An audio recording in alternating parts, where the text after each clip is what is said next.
We need to.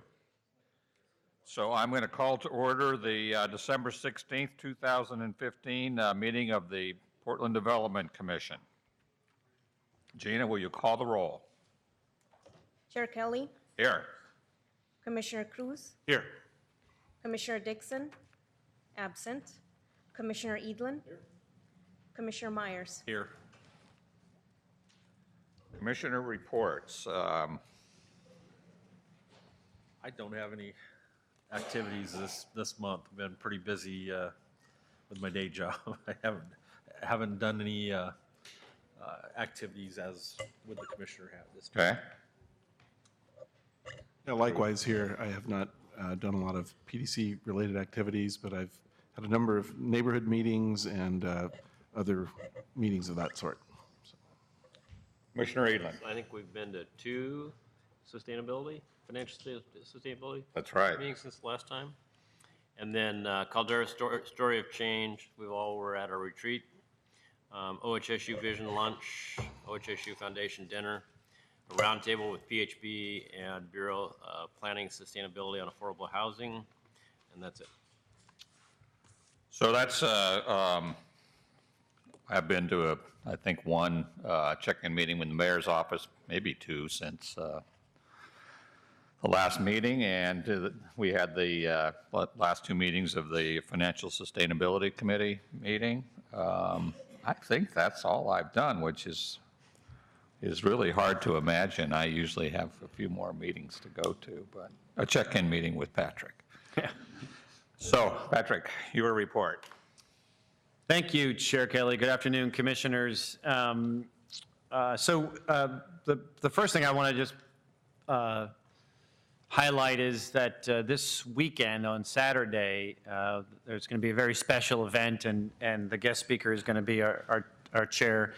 But it's an event at the June Key Delta Center honoring the life of Chris Poole Jones, who I think many of you know was the driving force by the Delta Sisters to convert that property, which was an old gas station, into the first living building in Portland and a very valuable addition to the community. That's an event where there'll be a sculpture unveiled and other celebrations in honor of Chris. And Tom will be a big speaker there, but also I'm sure you'll recognize that your father actually was also committed to that project many years ago. It's just kind of highlighting how far back that project goes and how important it's been to the community. So it'll be a special event. I'm sad to miss it. I'll be out of town, but I know that, it'll be a great day. My father actually started helping them in 1992 when the Atlantic Richfield first donated the building to them, and after he passed away, I took up the mantle, and so we've long-term involvement on my family side, but Yeah. what we're going to be recognizing on Saturday is PDC's involvement and all the staff and commitment and so on. Yeah, very, very special project. And yes, PDC was not involved all the way back to 92, but for quite a long time, there's been a lot of PDC staff involvement in helping make that project happen, and as well as PDC financial contribution. So the other big news this week, hopefully everyone's already seen it, but that we announced the winners of our 2015 Startup PDX Challenge. I think everybody knows that's our competition. We invite startups, entrepreneurs to apply, and then we have a committee that picks 6 winners. The winners get free office space. They get this year they'll get an investment up to $25,000, and then they get a range of other services to help them for this next year to kind of take them to that next level where they can hopefully raise additional funds, move out on their own, scale their business.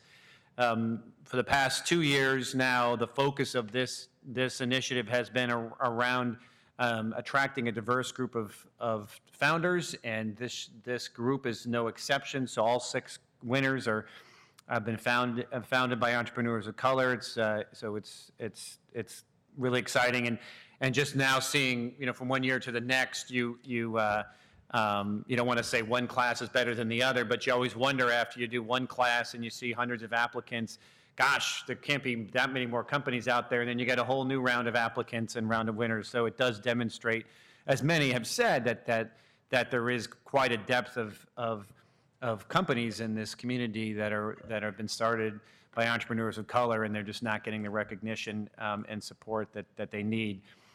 But, so the 6 winners this year, I'll list them off. Roberts, Audibility, Royalty Spirits, Moorbots, Shop Hoppin', and Poda Foods. So those 6 companies are the ones that are the challenge winners. The free space, actually, they're going to get is this space right next door here in our building. We've done a number of different spaces over the years, and we've had this space basically vacant.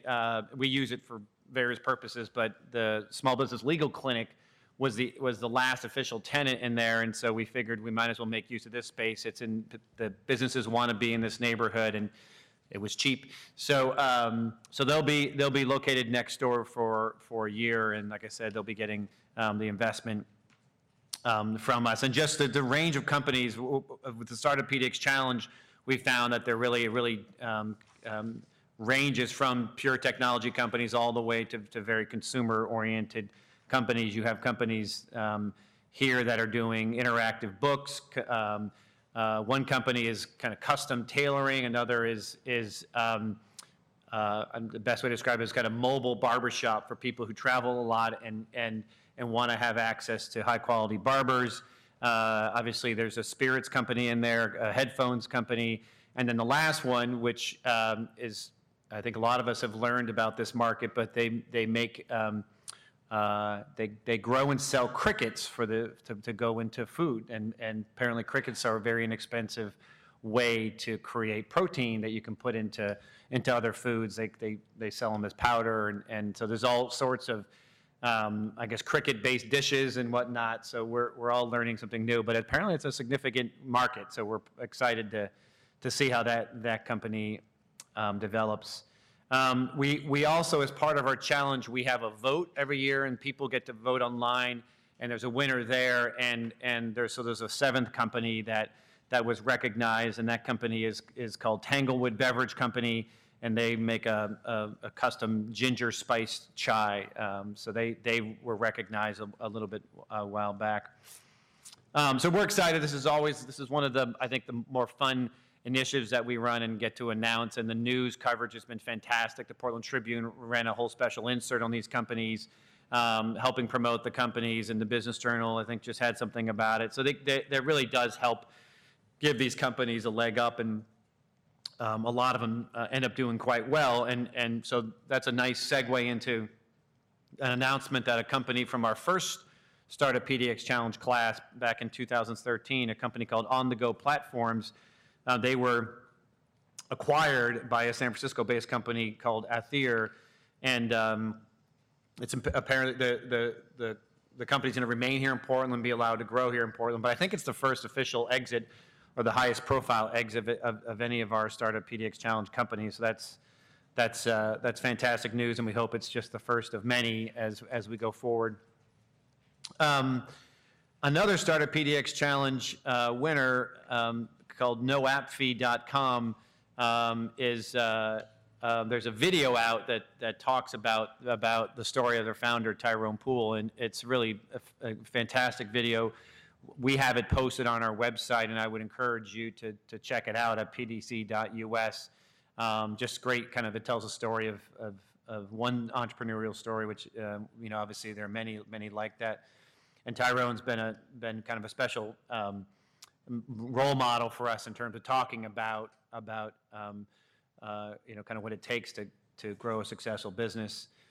And then the last kind of entrepreneurship related news is that we partnered with PI, the Portland Incubator Experiment, to host something called the 1776 Challenge Cup. It's a national accelerator organization, and they're hosting these regional challenges and then they'll bring the regional winners to San Francisco for a national competition. And so that was hosted at OMSI, and there's 3 companies that made it out of our region going to San Francisco, and once again, 2 of them were Startup PDX Challenge companies. One is this noappfee.com company I just mentioned. The second one is Yellowscope, one of last year's winners. They make science kits specifically designed for girls, and have had a lot of success. And the third company is a company called Chroma, and then Chroma also is, we have a relationship with Chroma. They were based in our Oregon Storyboard accelerator, first down in Omsey and now down the street. And Chroma does kind of crowdfunding for raises equity for small companies through crowdfunding, and the federal regulations have recently opened up to allow this business model to grow. So Chroma is the third winner. So congratulations to those three companies. And once again, I think it speaks to what's going on here in Portland and the quality of companies that are coming through our different programs. I think you probably read that one of our more successful tech companies, Simple has been around for a while. They were acquired by the Spanish bank BBVA. They're an online banking company. They have grown so much that they need a new headquarters, and they announced that they're moving to a new building being built on the Central East Side, and they're scheduled to move there mid-2016. And I just, this is the other end of the spectrum, how companies that have grown from the previous ones I talked about to hundreds of employees, and it's nice that that they're all staying here within the city. Another announcement was an even more mature company but it was also heartening to hear is Adidas announced just last week that they've added significantly to their local workforce. Their workforce is up to 1,200 employees now here in Portland. That's an addition of about 350 in kind of recent times, and they still have plans to add about 100 more. Once again, great news. I think we can all remember when Adidas first was started here, Adidas North America, and took over the old facility in North Portland, and there were different questions about their presence here, and so we're happy to know that they've solidified their presence and are continuing to grow.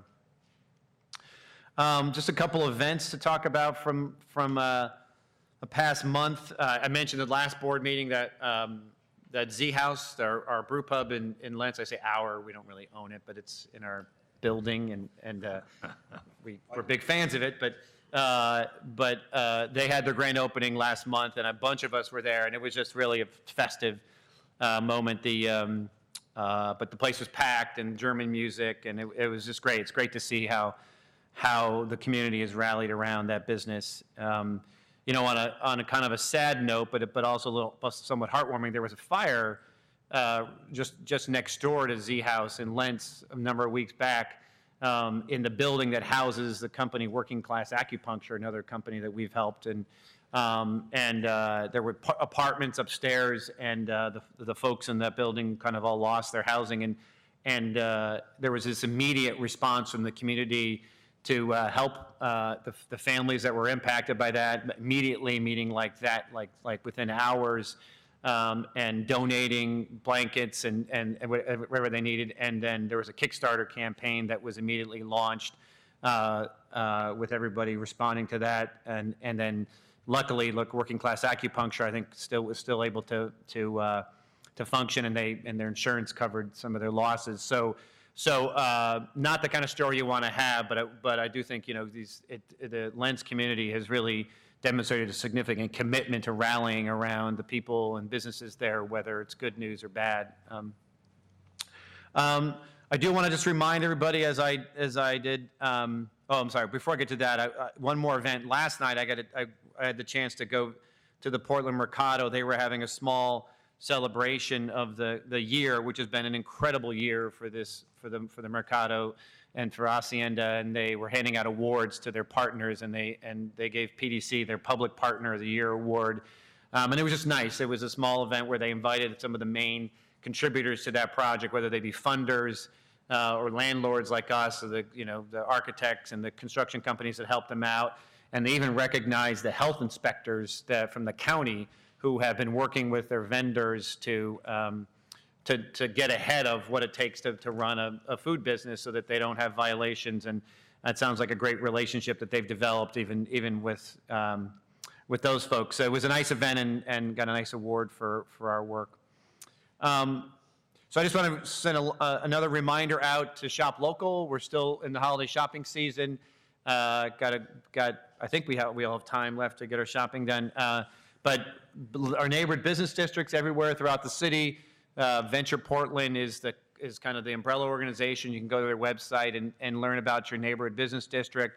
There's something called Little Boxes PDX, which you can go look up online, but it's 200 participating businesses, all locally owned, that are trying to encourage local shopping, and you can accumulate points by shopping at different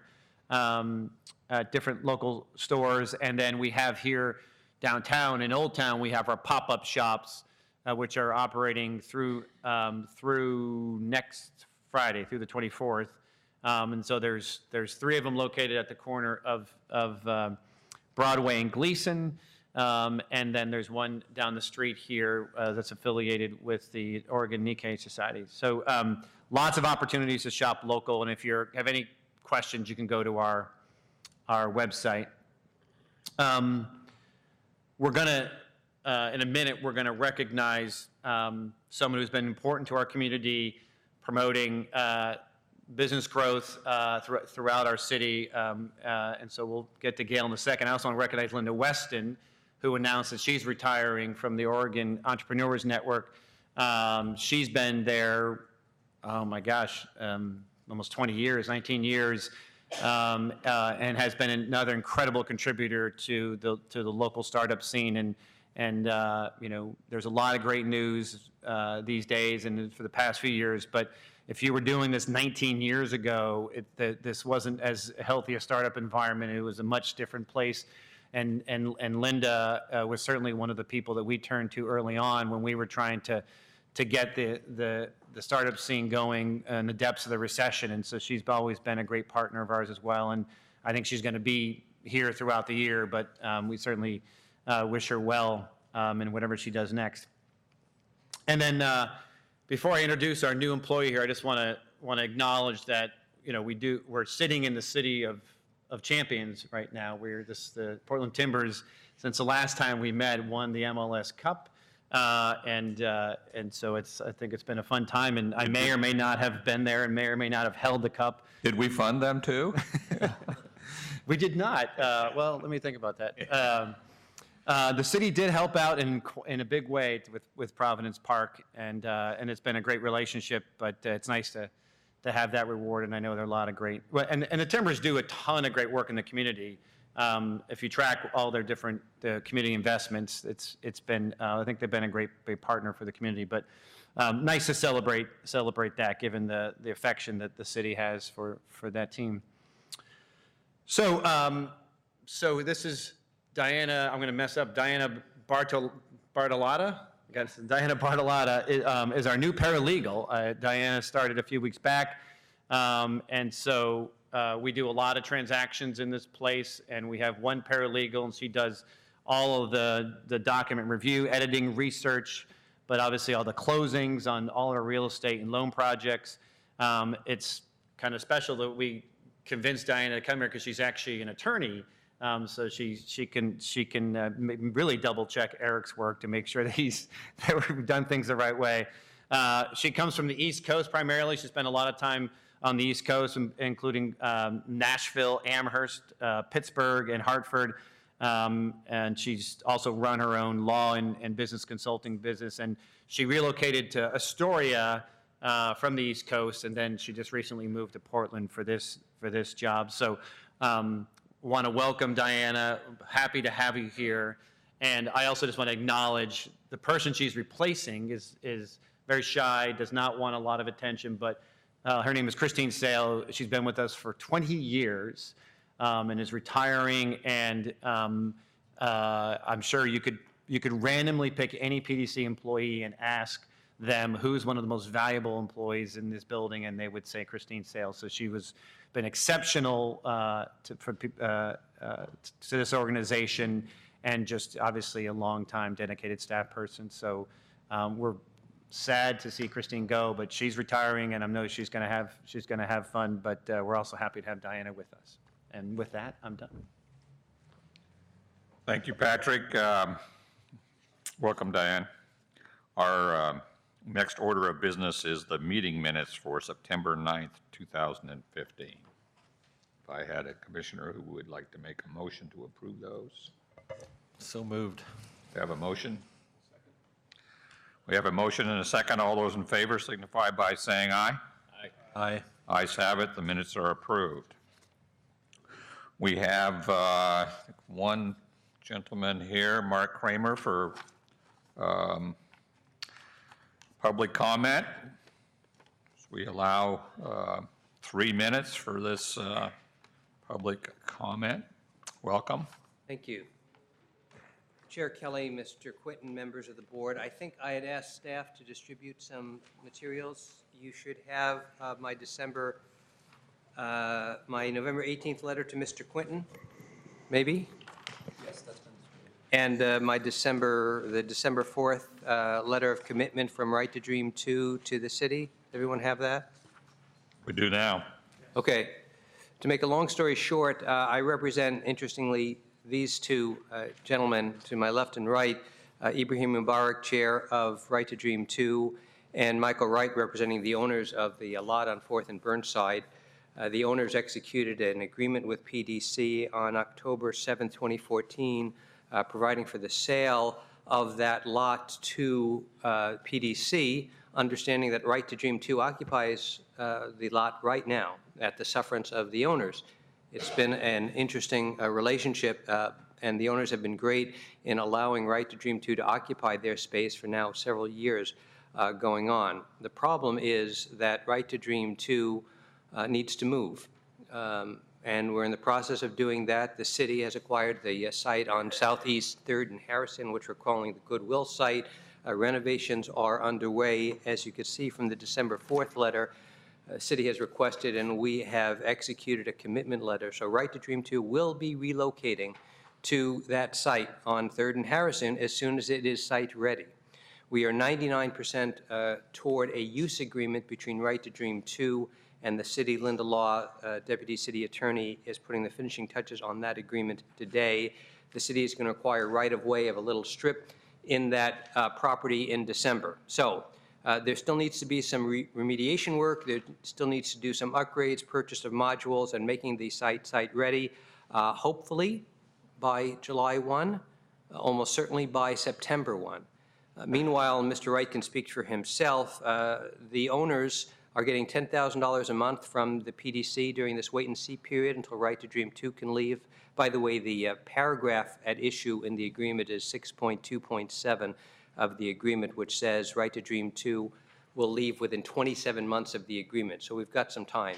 One of the owners of the property is seriously ill. Other of the owners want to move on with their life. They would like to expedite this agreement and get the property sold. So the short thing that we are asking you to do is to close the deal with Mr. Wright and the owners. Come to an agreement with Right to Dream 2 to allow them to stay on the property until this agreement and the site with the city is ready. We expect that to be by July 1, perhaps a couple of months after. And of course, the same rules of conduct will apply to Right to Dream 2, which will stay at the sufferance of the PDC on that site. The problem is Mr. Wright, who's been great to Right to Dream 2, is saying you folks got to go, and folks got to go soon, or else we're going to evict you. And I don't think the PDC wants to be responsible for, in the midst of our houselessness crisis, of taking a responsible rest area group like Right to Dream 2 and putting them out on the street. But that's what's going to happen. Any questions for our visitor, Mr. Kramer? Thank you. All right. I look forward to hearing from Mr. Quinton and the board about moving forward with this. Thank you very much. Thank you. Our next order of business, it's Resolution 7156. And this is kind of a fun resolution, I think. It's kind of in the spirit of the holidays and all that sort of thing. I'm going to hand it over to Patrick first. Yes, thank you, Chair Kelly. We are delighted to be able to honor Gail Castillo on her retirement, but we're obviously honoring her for her years of service both as a commissioner, so Gail served as a commissioner for roughly 4 years, from 94 to 98, but also in her role as the president of the Hispanic Metropolitan Chamber. I wasn't around during her years of service on the board, but I can certainly attest to our relationship in her role as the president of the Hispanic Chamber, and I can't think of a kind of more stronger partnership than we've had with Gail's organization during that time to achieve our mutual objectives around promoting business growth and opportunity, particularly within the Latino community. And when I took this job, it was nice to have somebody as a partner who could help show me the ropes and mentor me and give me advice. And so I truly appreciate all that Gail's done for me personally, but also for the organization during this time. So it's an honor to have her here and be able to recognize her service. But with that, I want to turn it over to Commissioner Cruz, who currently serves as the chair of the Hispanic Chamber, and I know he has some words to share. Should we have Gail come up and sit here, and that would be appropriate then?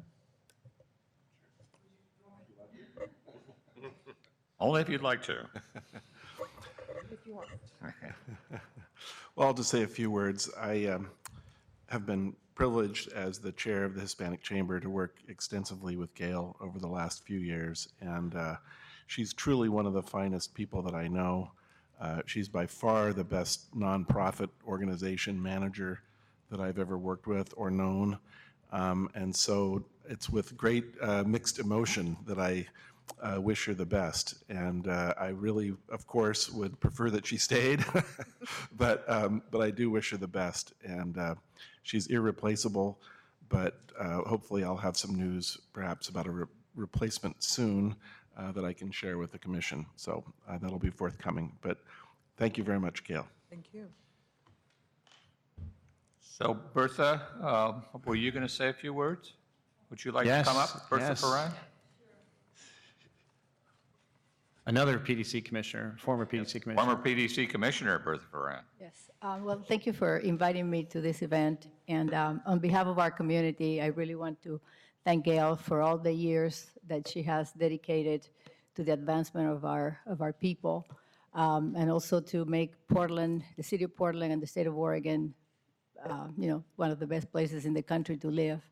I've known Gail since she came here to Portland to go to Linfield College. We've known each other for a long time. So it's really my pleasure to be here and, give her this recognition. Thank you.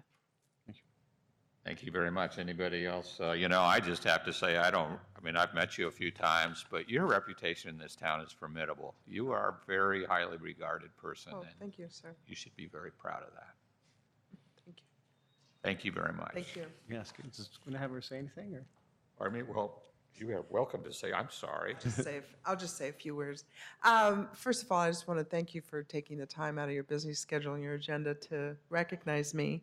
And it has been my honor and my pleasure to serve as president of the Hispanic Chamber, and also was an honor to serve as a PDC commissioner.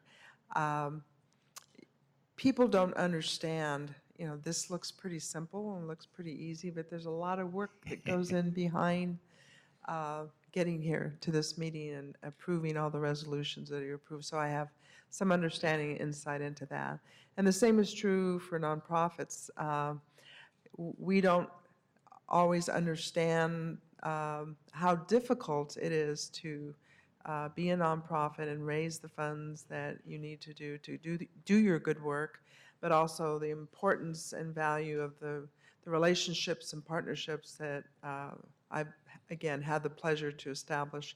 And again, thank you, PDC, and the commissioners, the staff. John Jackley's back there somewhere. He's been a great partner individually and representing the PDC. Without our members and without our partners, we could not do the good work that we do. So thank you again. Gracias. Thank you. Thank you, Gail. Thank you.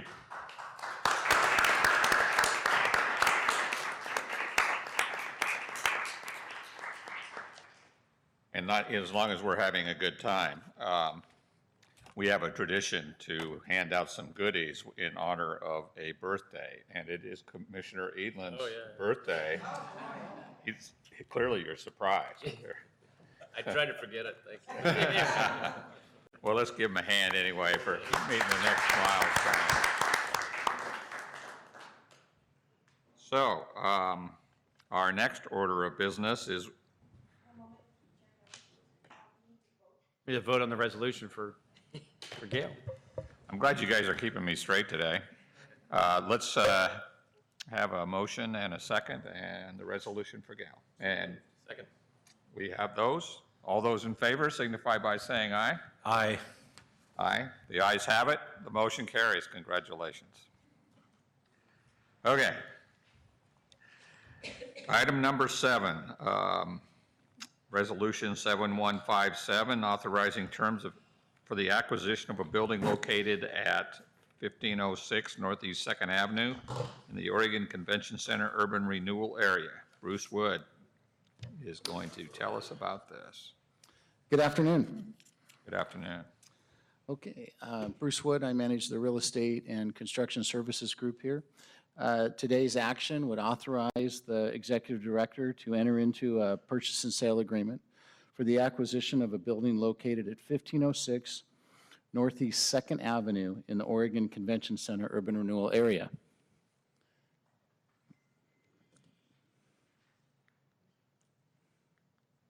This is an aerial of the project. It's a little difficult to see, but as you, the subject property is actually in orange. It's just south of Weidler Street, between 2nd and 3rd. Calaroga Terrace is to the south, and the Crown Plaza Hotel is to the west. PDC also owns a property not too far from there on the corner there of Weidler and that I-5 ramp. Here's another picture of the property looking west along Weidler, and there it is in orange off to the left-hand side.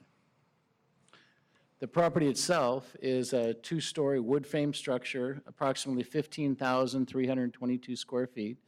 It's in a hotel. It has 44 rooms. It was extensively remodeled in 2005. They literally took it down to the studs and put all the fire life and safety and everything else is new. The annual net operating income is $411,000 this year, and that's been climbing steadily over the last couple of years. The purchase price is just a little over $2.8 million. It's a very straightforward agreement. We have a due diligence period of 30 days. In that 30 days, we'd finish, update the ALTA surveys, do an environmental study, and take a look at the life and safety systems and other things in the hotel. After that period of time, we waive contingencies, and then there's 30 days to close. Now, as talking about the due diligence, there is a couple of issues there that need to be worked out in that 30-day window that I'll discuss. The first is there's a ground lease, and that ground lease has a very short term left on the initial term, and it has an option to extend it for another 44 years. During this due diligence period, we need to renegotiate that ground lease amend or come up to an agreement on exercising that option. And the second due diligence item is what is the price of that option? There's a formula currently in the ground lease. It's based upon the hotel revenue and some other things. We just need to work with the current holder of that to understand what that ground rent would be at the time of the option is exercised. So again, the action today would authorize the executive director enter into a purchase and sale agreement for the acquisition of the building located at 1506 Northeast 2nd Avenue in the Oregon Convention Center Urban Renewal Area. Questions?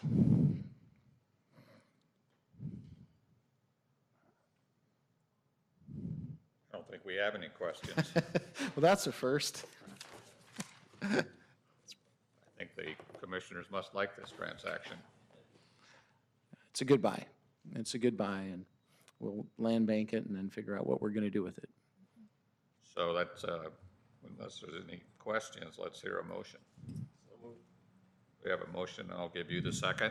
All those in favor signify by saying aye. Aye, the ayes have it, motion carries. That's a sort of a land speed record for passing a resolution. Thank you very much. Thank you. Our next item is Resolution 7158, authorizing the Ninth Amendment to the Development Agreement for Pioneer Place in Downtown Waterfront Urban Renewal Area. Faye Brown and Sarah Harpole. Welcome. Good afternoon, Chair Kelly, Commissioners, Director Quinton. My name is Faye Brown, and I'm the PDC CFO, and I'm here today with Sarah Harpole, who's the Central City Senior Project Program Coordinator. We're here today to request your authorization of the Ninth Amendment to the Development Agreement for Pioneer Place in Downtown Waterfront Urban Renewal Area. Sarah will begin by giving some information on the background of this project. Good afternoon. The history of what is now known as Pioneer Place spans several decades. During the formulation of the downtown plan in the early 70s, maintaining downtown's role as a leading retail center was of particular concern. The downtown plan focused on public improvements to provide an attractive retail environment, and the resulting public and private investments included the construction of the Transit Mall, 2 public parking garages, and the new flagship Nordstrom store. Between 1958 and 1980, downtown's total share of total regional retail activity had decreased from 17% to 4%. And in 1980, City Council directed PDC to consider a downtown retail development project consistent with the downtown plan. The resulting action plan recommended acquisition and phased development of 3 blocks, including a significant retail component comprised of high-end department stores and specialty shops, which was then referred to as the Morrison Street project. Based on the action plan recommendations, PDC proceeded with land acquisition and the solicitation of development proposals. The Rouse Company was selected as the preferred development partner, and a disposition and development agreement was signed in 1984. The project was renamed Pioneer Place in honor of the historic Pioneer Courthouse adjacent to the site. The DDA was amended in 1987 to reflect a reconceptualized 2-phase project now over 4 blocks based on shifting economics and challenges in securing anchor tenants for the project. A series of grand openings for Phase 1 occurred between 1989 and 1990, including the 4th and Yam Hill parking garage, which was ultimately transferred to the City of Portland, Pioneer Tower, and Pioneer Place Retail Pavilion. 5th and Morrison is now considered a 100% corner in the downtown retail core, and in 1995, the Urban Land Institute noted that Pioneer Place has restored downtown Portland as a premier retail destination for shoppers throughout the region and has reversed the loss of Portland's higher income shoppers. A second DDA with Rouse was signed in 1996 for redevelopment of the 4th block, or Phase 2. The second DDA is not impacted by today's action, and in 2000, the Pioneer Place Rotunda building opened to the public. In 2004, the Rouse Company was acquired by General Growth Properties, who remains the current owner of Pioneer Place. And in fall of 2014, General Growth sent PDC a formal offer for release of the participation obligations called for in the Phase 1 or 1987 DDA. Staff subsequently commissioned a third-party independent appraisal from Colliers International to identify the present value of the various participation payment provisions contained in the DDA. This diagram shows the 4 blocks that comprise the Pioneer Place project. Phase 1 development of the 1987 DDA, subject to today's actions, includes Block 51, the 4th and Yam Hill Garage, Block 60, the Pioneer Tower and Anchor Retail, now the Apple Store, and Block 61, the Pioneer Place Retail Pavilion. These 3 blocks are located in the downtown waterfront urban renewal area, and initiatives called for in the Old Town Chinatown Action Plan remain a priority for investment in this urban renewal area.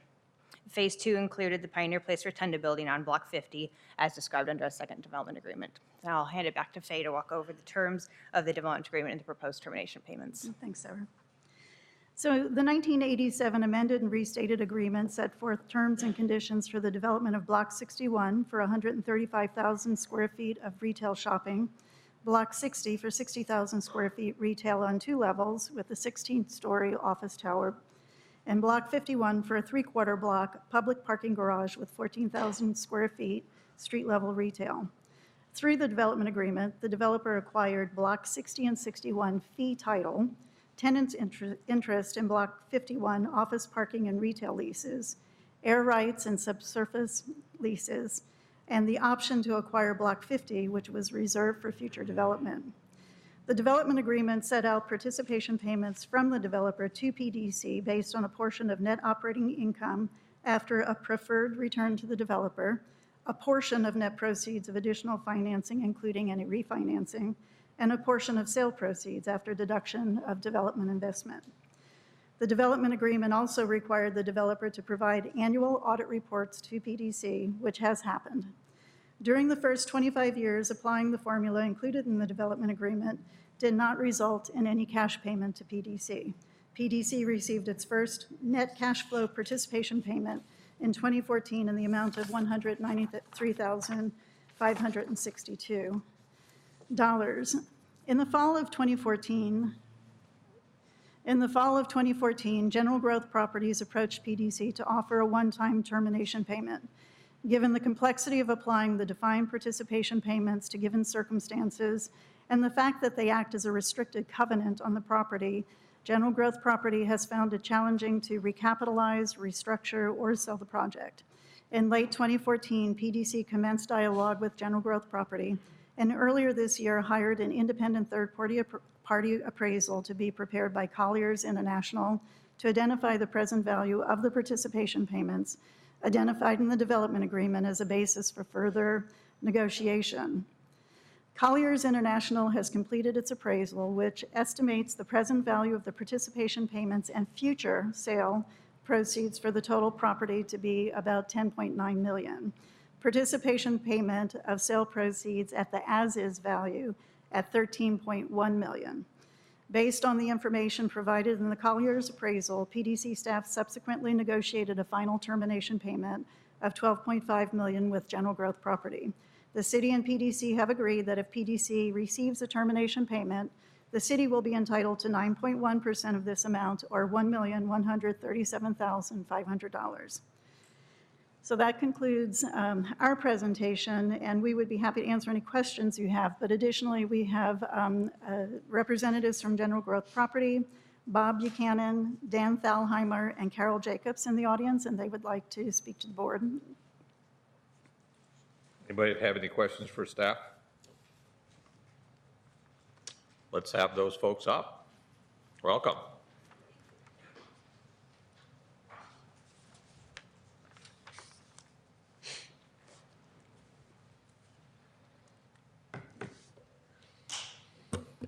Good afternoon. I'm Bob Buchanan, Senior General Manager of Pioneer Place and Tower. Here with me is Carol Jacobs, Vice President of Asset Management, and Dan Thalheimer, who is the Senior Director of Investments for GGP. On behalf of GGP and Pioneer Place, I would like to express our gratitude to the Portland Development Commission. Patrick Quinton, Gina Biel, and Jill Chen, as well as their staff, have been incredibly helpful and professional. We appreciate the way this has been handled, and further express our appreciation for their hard work and effort in helping us navigate through this process. Our mission at GGP is to own and operate the best-in-class retail properties that provide an outstanding environment and experience for our communities, retailers, employees, consumers, and shareholders. The mission is the cornerstone of Pioneer Place. Our center has been part of downtown Portland for nearly 26 years, expanding once in 2000 with the addition of what we call the Rotunda Pavilion, as well as refreshing and renovating areas in other portions of the property. To go back a little, Pioneer Place and Tower was conceived, designed, and built at a time when the term going to the mall meant a trip to the suburbs. We think we turned that around a little bit. Since then, Pioneer has become a major part of the downtown retail offering, acting both as anchor and impetus for the city designated signature retail streets of Yamhill and Morrison. Pioneer Place welcomes nearly 6 million visitors annually, and our collection of retailers, restaurants, theater, and professional offices provide thousands of jobs in the downtown Portland market. During its 26-year history, first under Rousseau ownership and now under GGP ownership, Pioneer Place and Tower has strived to be a good community partner of the city of Portland. Particularly, we strive to lead and set a good example as a downtown partner and stakeholder. Our commitment to the community is demonstrated by the manner with which we maintain our property, the surrounding city sidewalks under our stewardship, and our management team's willingness to serve wherever and whenever needed within the community. Members of our staff currently serve on boards and committees with the Portland Business Alliance, Central City Concern, Clean and Safe, Portland Mall Management, Inc., Pioneer Courthouse Square, and the Downtown Retail Council.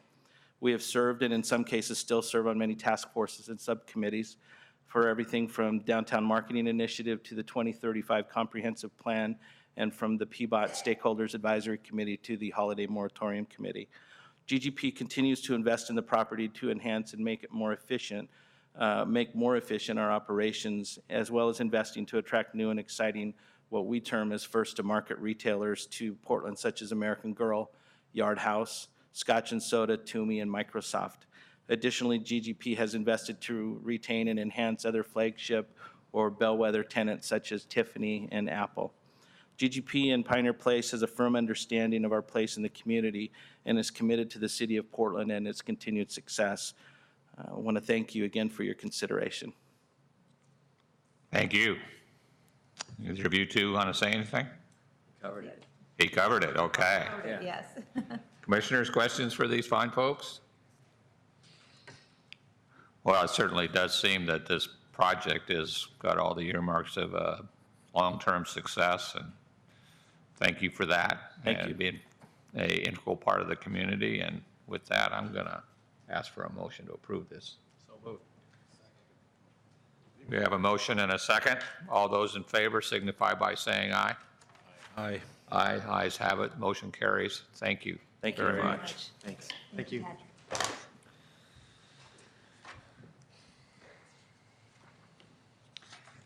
Our next item is,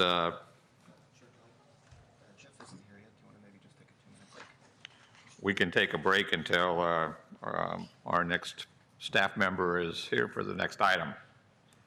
So let's make it 5 minutes.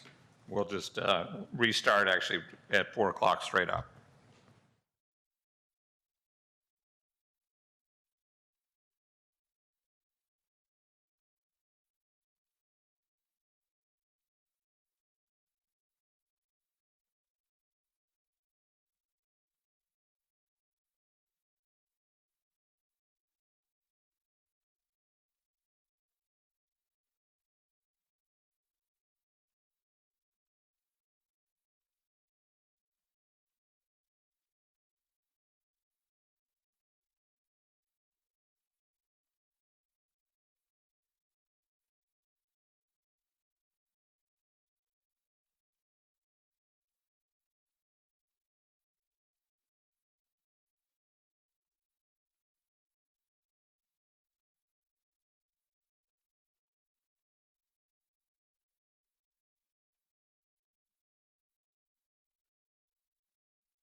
So our next action item is authorizing a voluntary early retirement incentive program, Resolution 7159. And we have PDC's Human Resources Director, Jeff Fish, here to tell us about that. Good afternoon, Chair Kelly. Good afternoon, Commissioners. My name is Jeff Fish. I'm the HR Director for PDC. The board has before it this afternoon a resolution to authorize an early retirement incentive program. We believe that it's advisable to implement an early retirement incentive at this point due to significant reductions in our projected budget. As the Commission knows, the City Council recently directed an additional amount of tax increment financing to address the crisis in homelessness and affordable housing. Between that and rising personnel costs, which include additional significant employer contributions that are required to PERS, or the Public Employee Retiree System, the budget projection that we're looking at is significantly different than the one we were looking at last year. Because of that, there are several ways that we could approach a reduction in staffing and overhead expenses. But we do believe it is necessary to address this and reduce staffing expenses for the foreseeable future. In your board report, there is a graph which is on screen now. One way to approach reduction in staffing expenses would be to simply rely on attrition or the voluntary leaving of the agency by staff. To do that, first of all, would be undependable, but even if we were to have a perfect projection of attrition, and the green line kind of represents that on the graph, where you have 2 people leaving the agency every year for the next 10 years, then you would end up with an agency that is 20 people smaller 10 years in the future. But that's the kind of savings that we are looking for at this time. And that's why we feel it's advisable to address it now rather than to rely on attrition over the long term. So we're asking for authorization of an early retirement incentive, which is a voluntary method for people to exit the program earlier than they would otherwise. Doing so, we feel we would be able to avoid an involuntary reduction in force, and by going through an early retirement incentive, then we feel that it's going to have the least impact on our operational effectiveness and the least impact on staff morale as well. So we know that we'll need to address the loss of institutional knowledge that may occur from an early retirement incentive, but we do feel at this time that it's the best way to address the needed savings. So if the board does approve the resolution, then we would return in the future with a list of specific positions that we would be recommending for elimination if the early retirement incentive was accepted by a number of staff people in the near future. Do you have any questions? Mr. Edelin? Just to reiterate, there's 2 things that are driving this. One is the reallocation of TIF money. That's and correct. The second one is the increased PERS payment. Right, and so those are additional costs or cuts in revenue that we had not foreseen. And this is causing us to need to reduce our staff by 20 people over the next 10 years. This is all pretty much a guess, but on average, that's the estimate that we have of the necessary cost savings for a sustainable agency into the long term. So once again, we'll be doing more with less. That's right, although we do realize that we're going to need to address work plans and restructure assignments within the organization. I really appreciate your consideration of staff and morale. These things are very, very difficult to do. I just think taking the kind of care that you are of thinking about our staff is really important. I appreciate it. Thank you. I would just affirm what Commissioner Edelin said. Really appreciate the great job you've done. Thank you. So I think we all would affirm that it seems like this is the best path. We've talked about it quite a bit. I know it's been thought through very carefully by you and Patrick and the whole staff. So I think, again, I would accept a motion for approval. Second. We have a motion and a second. All those in favor signify by saying aye. Aye. Aye. Ayes have it. Motion carries. Thank you. Thanks Thank for you. your good work. Well, hearing no other business, and I know that everyone wants to get on to Christmas holidays and all that sort of thing. We are adjourned.